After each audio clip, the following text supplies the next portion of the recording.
Man, I've had such a long day. I can't wait to eat cereal and watch my evening YouTube video. New Danny Gonzalez video? Nice, I'll just watch that.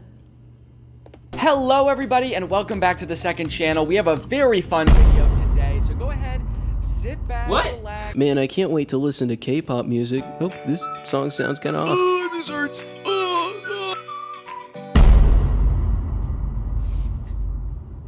What do you mean? Hey, my friends are online, nice.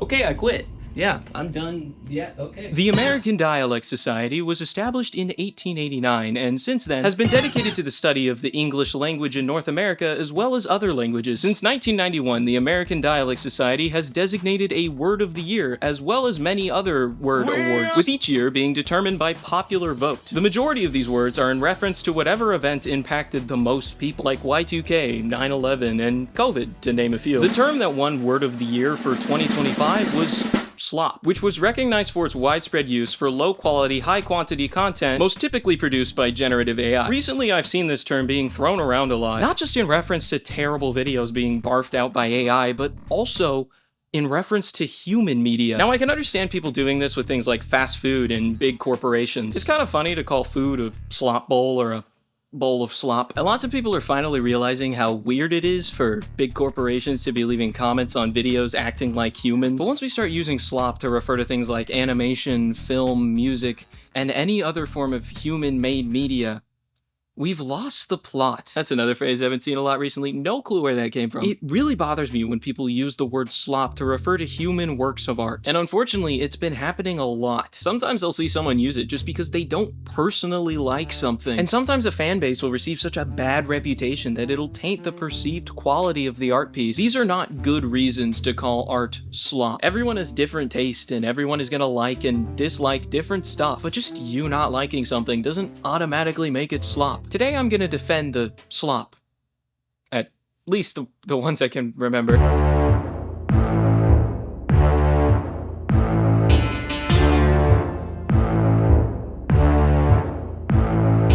In the past few months, I've been going to the gym every morning. It's been great for my mental health and physical health, and I've really enjoyed it so far. While I'm at the gym, I like listening to music. And usually the kind of music I want to listen to isn't exactly super highly rated Cameron Winter, buy the record and put it on your shelf kind of music. I've been listening to K-pop and pop and rap music in general. Before I started going to the gym, I mainly just listened to sad folk music, and the upbeat stuff wasn't as appealing to me. But then I started going, initially just listening to stuff I was familiar with, like video game soundtracks and experimental rap, and I don't know what happened. Up until that point, I wasn't really interested in K-pop at all, and I barely ever listened to mainstream pop music. But then I stopped letting the number of listens on Spotify determine what I listened to. I used to think if it was super obscure, then therefore good. But popular music is popular because people like it, so I kept listening. And my playlists kept growing. Le Seraphim, Cat's Eye, Twice, Adiz, Gabagool, Jenny. I think I really like, because they could never be.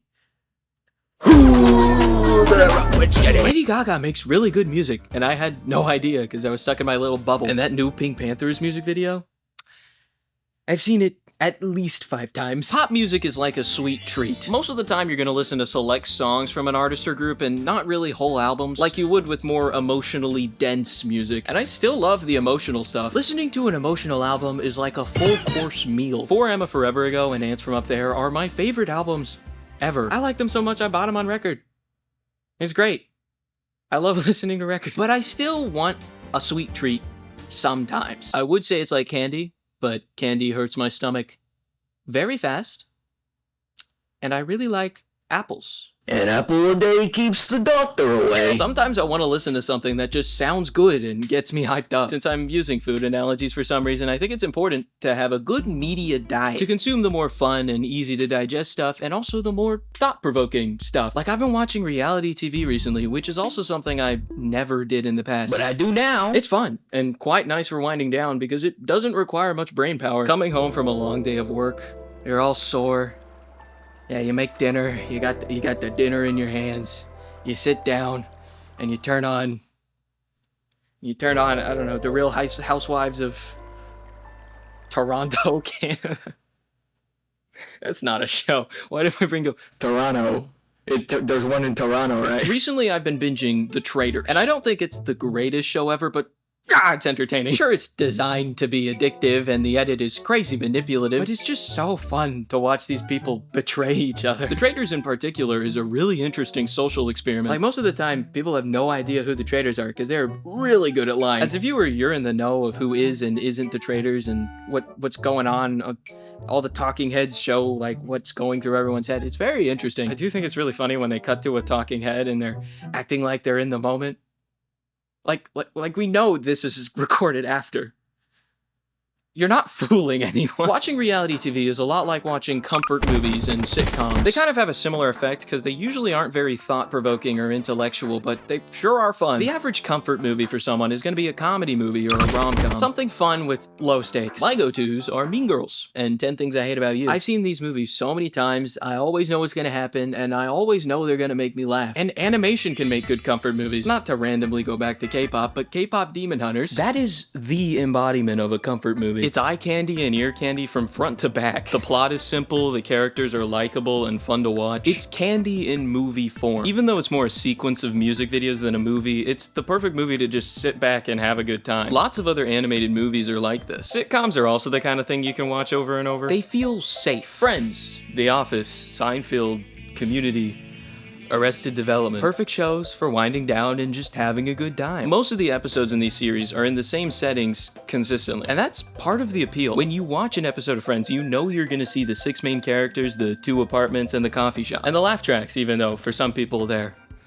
really annoying. They're consistent and repetitive, so they add to the comforting environment. And even the way the show is shot can be comforting. With mockumentary workplace comedies, you know the show is gonna be shot like it was shot in the moment. Same thing applies to sitcoms with a 3-camera setup. Video games can be like this too. Some of my favorite games are the ones that I can either turn off my brain and goof around or have a serious challenge depending on how I'm feeling. The Binding of Isaac, GTA 4, Stardew Valley, Ultra Kill. Games that I don't have to be in a certain headspace to play them. And then there are games that are designed for goofing around. The genre mainly being referred to as Friendslop. Lethal Company, Peak, RV There Yet, Repo, Gamble with Friends. All these games coming out in the past few years, which is probably why they're referred to as slop. They're games that are focused on social interaction and they don't require a high amount of skill. Apparently the origin of the term friendslop was it being said as a lighthearted joke, but it went viral and became a bit more negative with people inevitably using the term to mock these types of games. There's nothing wrong with a low stakes game that you can play with your friends and even make friends. I honestly just don't understand hating on it. These games are pretty great and a lot of them have some really funny situations that can happen. I played a good amount of Lethal Company and Peak, and some of the best moments are when the stakes randomly get high by you losing your friends, or someone dies in a funny way. You don't always have to play a game on hard mode, super locked in. Sometimes it's okay to just have a good time. On April 28th of this year, Commentary is Low-Key Bad re-upload popped up on my YouTube homepage. In this video, the creator, Doothi, refers to YouTube commentary videos as slop content. Commentary YouTube is becoming slop. This video went pretty viral. Currently, it's almost had 1 million views, and the video has had a mostly positive response so far. There are quite a few instances in this video where Doothi explains that commentary on YouTube is lacking in substance. Doothi doesn't like the branch of commentary videos where they're being goofy and not diving into things very deeply. Most of the video is spent explaining that. That is fine. People are gonna like different stuff. I like to think I'm a pretty open-minded person, and I went into this video with an open mind. But as someone who likes watching videos about criticism, this video left me feeling so empty. Doothi provides almost no sources in the video. In 28 minutes, 4 clips and 1 screenshot are shown. Editing me, fact check that, please.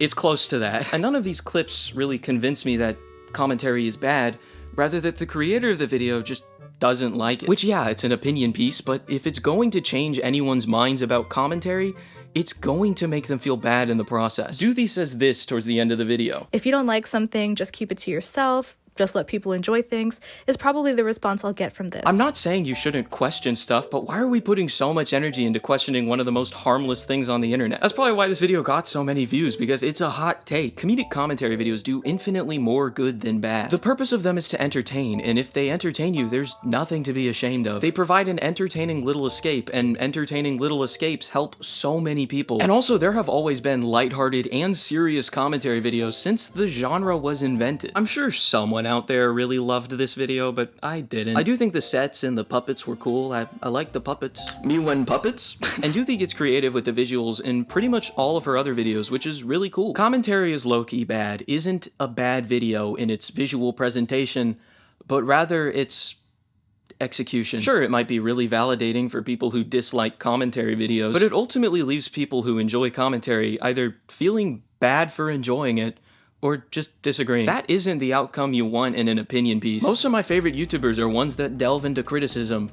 Nakey Jakey, Noodle, H-Bomber Guy. Literally, if you watch one of these channels' more popular video critiques, you'll find a hot take in the thumbnail. Like, Rockstar's game design is outdated at the time was crazy. Nobody was saying that. But he makes some pretty good points in the video, and without making me feel bad about liking the game. I'm putting this video on a pedestal, but it is like a masterclass example of how to criticize something without making people feel bad. Hi. Editing me here. So I'm a teensy bit worried that it's coming across like I'm saying that criticism making people feel bad is inherently a bad thing. Sometimes that's just going to happen. You could be as nice as humanly possible, and sometimes people are just going to feel bad, and you can't really help that. Criticism is important. It's one of the main ways that people improve. Doothi isn't wrong about how most commentary videos are like the silly, not taking things seriously kind of videos. That is pretty much what most of the genre is. I think I'm just very different from Doothi and like how I think. I'm a very overly empathetic person. Not that Doothi isn't empathetic. I don't know this person personally. I'm such an empathetic person that hitting a possum is a traumatic event for me. It's like when I was a little kid, I used to get upset when teams were separated, boys versus girls. I didn't understand what the gender barrier was when I was like 8. Like I was like, why are we we're all people. Like, I mean, considering how much of a feminist I am now, it only makes sense. Yeah, that's pretty much all I gotta say. But yeah, back to me. Sorry, there's gonna be a little tonal switch because of where this is placed in the video. Like, I'm gonna go back to being like a high energy, goofy guy. So just let me get back into it. What's the line? I can't remember what the line was. Probably what has the biggest slop reputation, besides AI, is short-form content. TikToks, Reels, YouTube Shorts. I have incredibly mixed feelings about short-form content. On one hand, I've discovered some really cool creators and videos through short-form content. Some of the funniest videos I've ever seen I found through scrolling on TikTok. But on the other hand, everyone I know is addicted to it. And scrolling for more than a minute causes your brain to release way too many chemicals from all the emotions that are getting blasted into your brain. The average phone screen time in America is 5 hours, with Gen Z's average being 6 hours. And that isn't surprising at all. My average screen time on my phone is like 2 hours, but that's just because I watch stuff on my computer. And I play video game. I am a gamer. My average screen time on my computer averages like 8 hours, so I'm not better. I don't think we should assume all short-form content is slop, but unfortunately all the AI slop and reposts and corporate advertisements, I'm okay with calling that slop. What stinks about short-form content is a lot of people are slaves to it. Even if you don't have a mental disorder that makes it harder to get out of it, like ADHD. It's just so easy to scroll and keep scrolling. And then it's dinner time and you're like, oh, what happened? Where did my day go? It's really bad for our brains. Social media companies design these apps in a way that is intended to keep you on for as long as humanly possible. It doesn't matter if you're enjoying yourself or not, you need that dopamine hit. This is why YouTube is pushing shorts so much. The shorts algorithm is notorious for being really bad, but it's still so easy to get trapped in it. I really want the main takeaway from this video to be that you shouldn't be ashamed for liking stuff. But pretty much everyone is ashamed of their doom scrolling, and rightfully so. It's a habit that steals time from you when you could be doing stuff you actually want to be doing. Thankfully though, there's a bunch of apps and tools you can use if you're really struggling with dopamine addiction. Another thing that contradicts my main takeaway is the idea that sometimes the stuff you enjoy can be harmful to you, others, and even the environment. Like AI, it's bad for the environment, and the content it produces is just really bad, so why even consume it? And there's drugs and habits that can feel really good, but can also be really bad for you and the people around you. I think it's important to enjoy things, but I also think it's important to have discernment. Everything I've talked about in this video, I think does significantly more good than bad. I didn't touch on fan bases, K-pop being the biggest offender, because that's a whole other can of worms. But for the most part, media on its own, if you enjoy it, that's not a bad thing. There's nothing wrong with listening to popular music, watching lighthearted shows and videos, and playing casual video games. I didn't talk about books, but this can apply to books too. I just personally struggle with giving myself time to read books that I like, and reading can take a lot of energy for me. I'm trying to get better about it, and one thing that helps me is reading books that are easier, like comic books and books with graphs and diagrams, because for me, those are just the easiest to read. I've been trying to read Blood Meridian recently, and I need to like read The Hitchhiker's Guide to the Galaxy or something just easier to digest. All right. Thanks for watching. Go engage with media and form your own thoughts and opinions. Bye-bye. I'm gonna go. There's a door over here, like in this direction. I'm gonna walk.